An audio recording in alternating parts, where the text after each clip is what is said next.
Folks, I'm pacing, so I won't be so because I want to calm down a bit here, and I've got my brownies to charge me up, and it don't matter. It don't matter. It don't matter. Folks, million years ago or so, somebody, I mean, not a million years ago, I mean, like a couple hundred years ago, or three, I don't know when they started it, but somebody with a big old name with an MD on the behind of it, and they found a certain kind of tool in a certain type of age. They could date it by this strata and all that, so they took it upon themselves to say, well, okay, we're going to name this, and then that carried on for 100,000 years, and then this was only 50,000 years ago, and then they do this, and they put names on it, and they got big MD on the back of their name, and they build a foundation on bullshit, on sand. They split these tool making ways up and put chocolate all over it, and they preserved it, they served it to everybody, and it became generally accepted. Well, I don't generally accept nothing.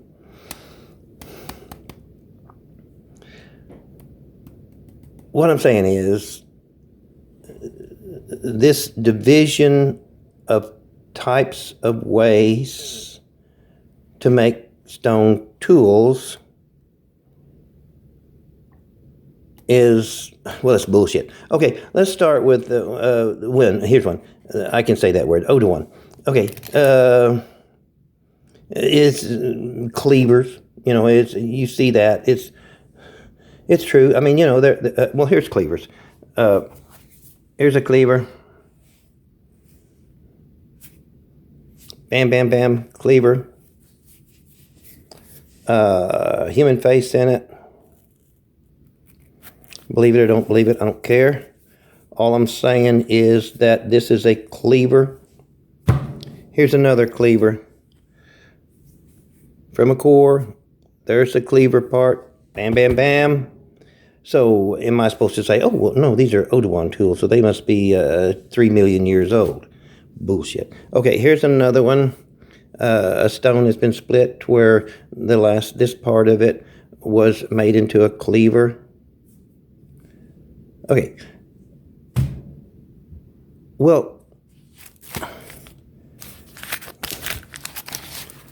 okay, I can't just get radical and not be Mr. Rogers without saying what I feel that I've proved. All right. Imagine an unworked, odd-shaped stone that is covered with about an inch thick cortex.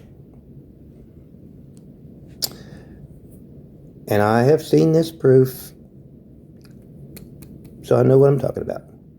Okay, they would slice off one part of the stone, then take that stone and turn it up to where that round or smooth base, which was on the inside right here, is up.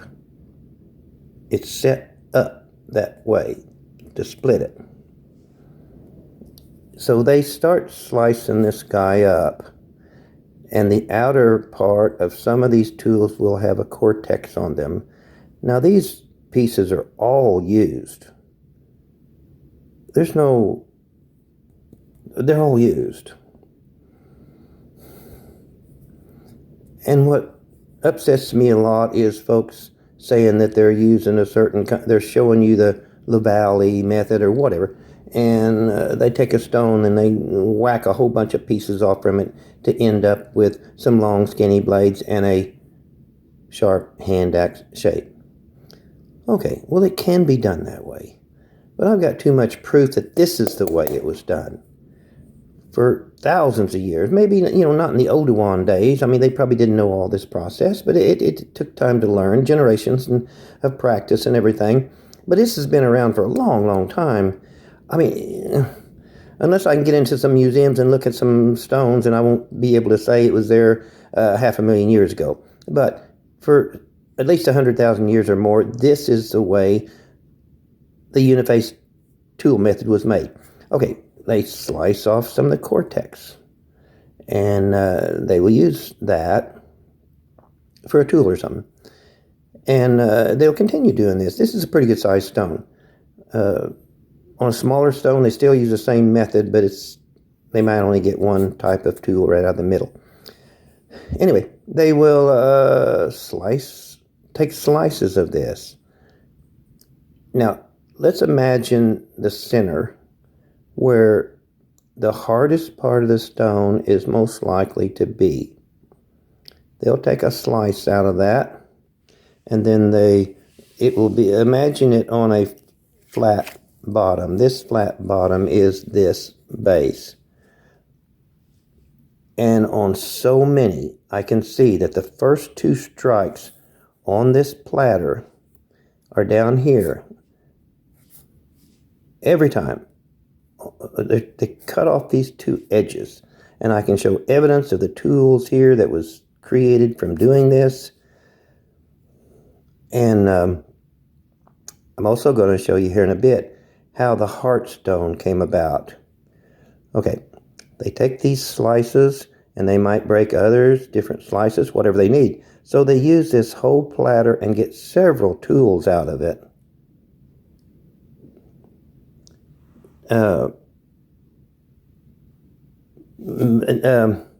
The heart of the stone basically is the center, the most usable for hard stone, blades and things like that. Okay, these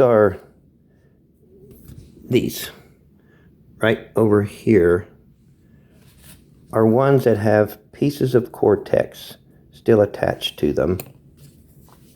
And here's the angle. Now these are all, and you might as well call them preforms. They're stones that can be made tools into. And if they were doing any trading with villages down the river, then these are the things that the folks that was going to do the trading, they'd get a bunch of these and they'd go down the river or someplace where they don't have this type of stone, and they would do trading. Okay, well, I do think these are trade goods, but they could also be piled up at the village, so whenever someone needs a tool, they can come get it. Okay, all of these show evidence of the splitting process.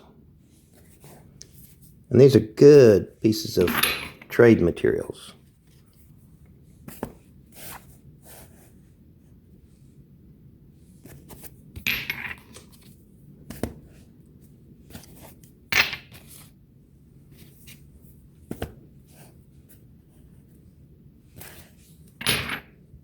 This is a piece of basically just nothing but cortex. A slice of stone that is nothing but cortex. But it's still usable. Or it could be. It hasn't been made into a tool yet, unless that's an abrasion part. But they use all of the stone. And this is I think it's a trade goods, and it's painted red. I'm not sure if my camera show it very well, but that is, they painted it red. Now the art on them, why not put a little art on a trade goods that's going down the river? It just makes the tool more attractive. It's not really a tool yet. Just someone has to do some really fancy napping on it. But these two breaks on the sides are shown, even if it was done that way.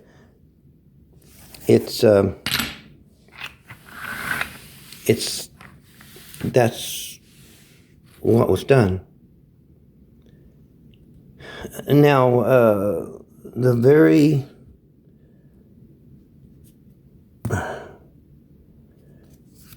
the heartstone. I want to talk about the heartstone. It's one part of it is the best stone in the whole rock, and it doesn't have any cortex on it. It's just the final process of taking all these pieces off from it with all the little cuts and everything, and it ends up with something that is the shape of a heart. It's all hard stone. This is another example of just a super good hard stone. A little bit of cortex on here. Ready to be made into tools. But it is the heart stone of the process. And these heart stones, they decorate them. Those folks working with stone, it didn't no big deal just to put some pictures on it or whatever, and then it could I don't know, bring a better trade down the river or whatever. This is another heart stone. It's mostly cortex. And on the ones that are mostly cortex, I found that they do carving on them a lot because it's easier to carve on it. There's an image of, I had called that a horse a time or two, but I really think that's a deer because it's got antlers and the legs don't look as if it was a horse. But it's a heart stone, and it comes from the same shape. Another one.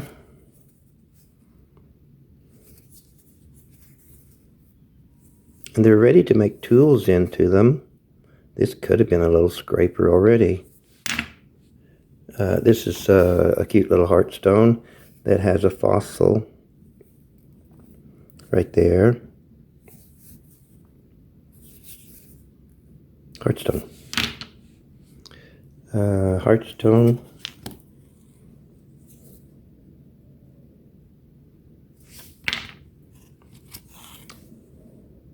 Heartstone.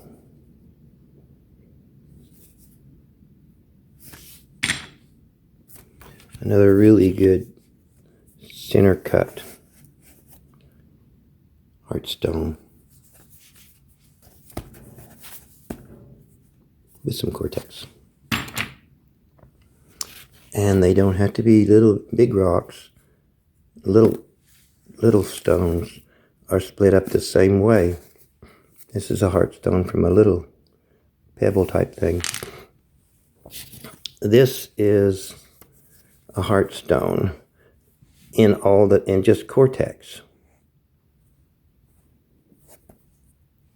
They were reaching, they were searching, they were searching for all of it. But that's the hard stone on the inside, and that's a cortex, a heart attached to that hard stone.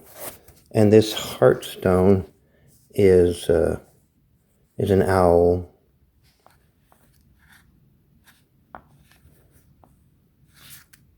I see an owl.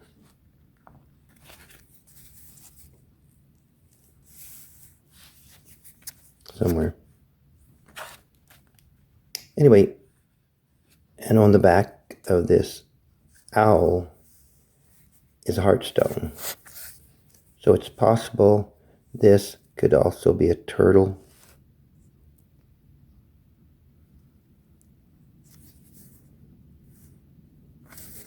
These folks love to make stuff out of these stones. This is another heartstone.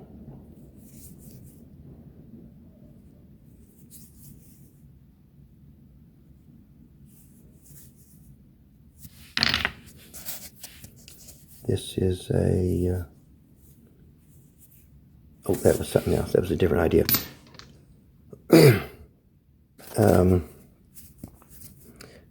Now, the shape that creates the heart shape from these platters will also create triangles.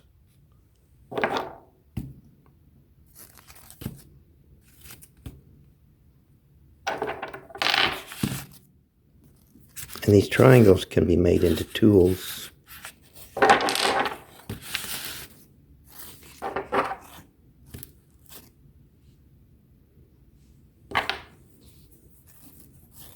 Triangles that, again, are taken from this platter splitting process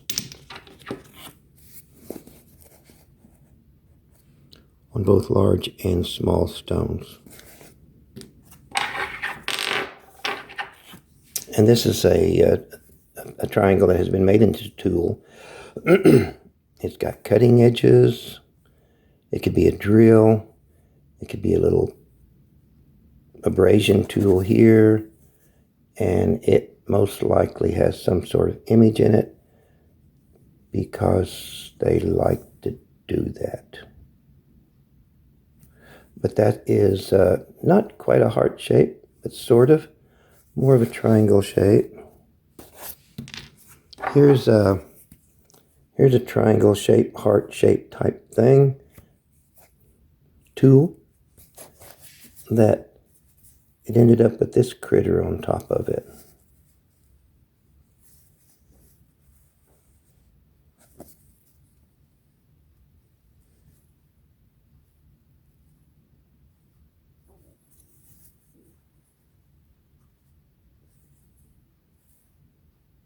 Triangle. Triangle. Well, all of these are triangles. Oh, I showed it.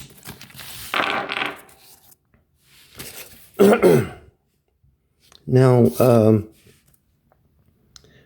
the other way that I've found that they're making tools is what would be called, well, whatever that page was. I think it starts with an L.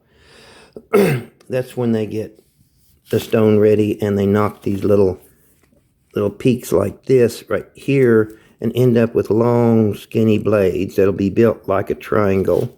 But to prepare for that, this is cortex that has been pressure flaked, made divots, and then sanded so that the slices that they get will come from just the hard stone. And this shows where the chunks were taken out here. Like making this step pattern allows to take this piece off from here, this little triangle rounded shape that will make a tool out of. Now I think this one's pretty well used up. I say that because they've already went to art on it. And there's a wild looking face right there of a person. And there's other images on this stone.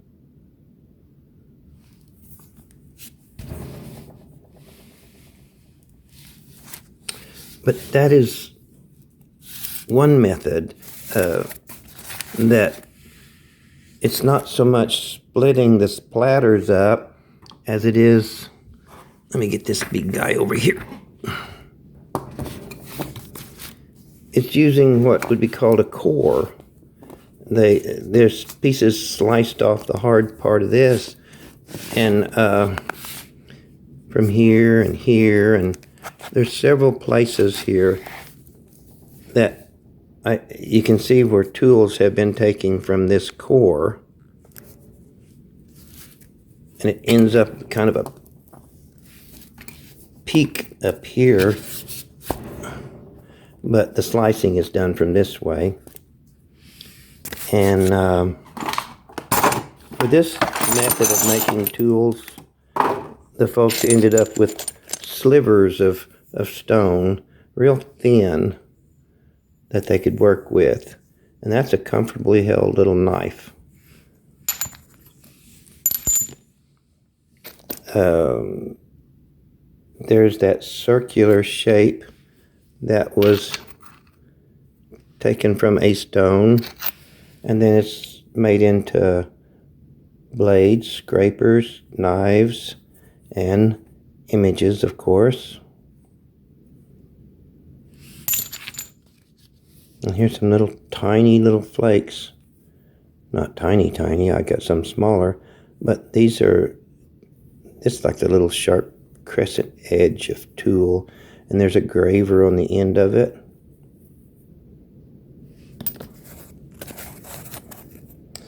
Another triangular roundy shape right here that made a blade.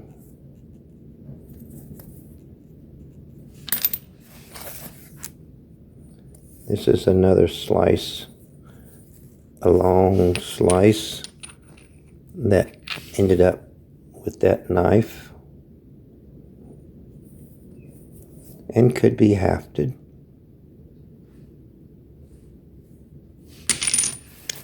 Here's a little sliver of a knife. Now, generally accepted is that this method of making these kind of little tools and such was, well, they put a date on saying this is when this was done, and then it goes to this, and then it promotes to this and all that.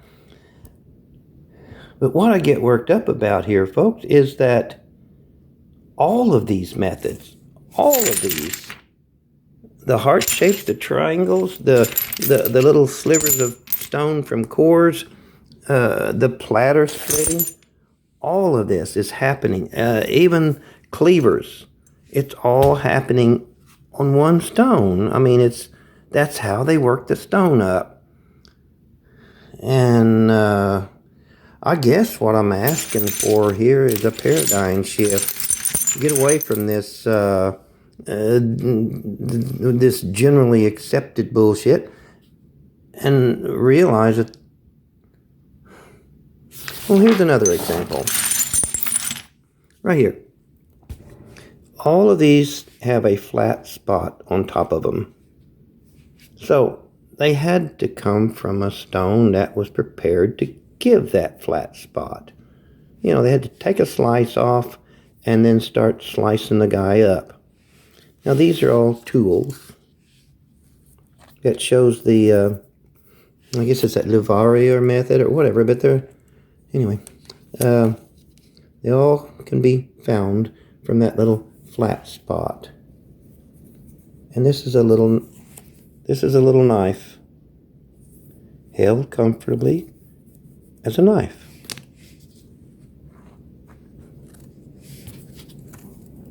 There's the flat spot, and it's a little tool possibly, or it might be a pebble, who knows. But I look for the flat spot, and then I can find little cutting tools, scraping tools. They don't have to be a big thing. It all depends on what you're working on.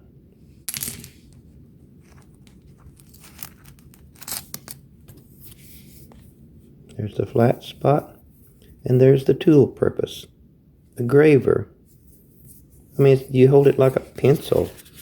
You must have had some reason to make, need a graver.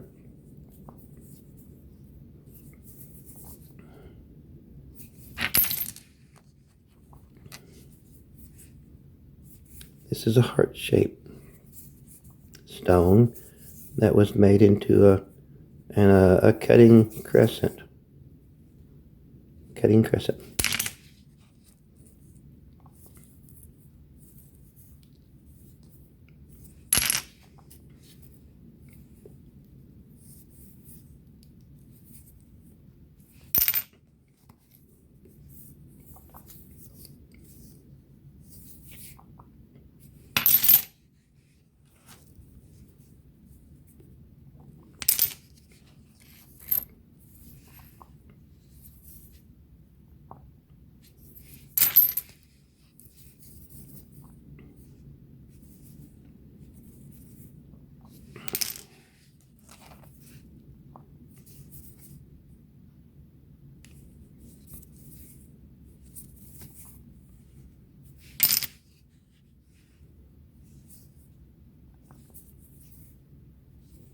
Grief.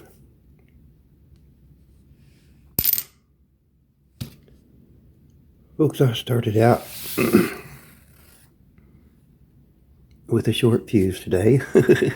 I'm glad I lit it. Bye for now. But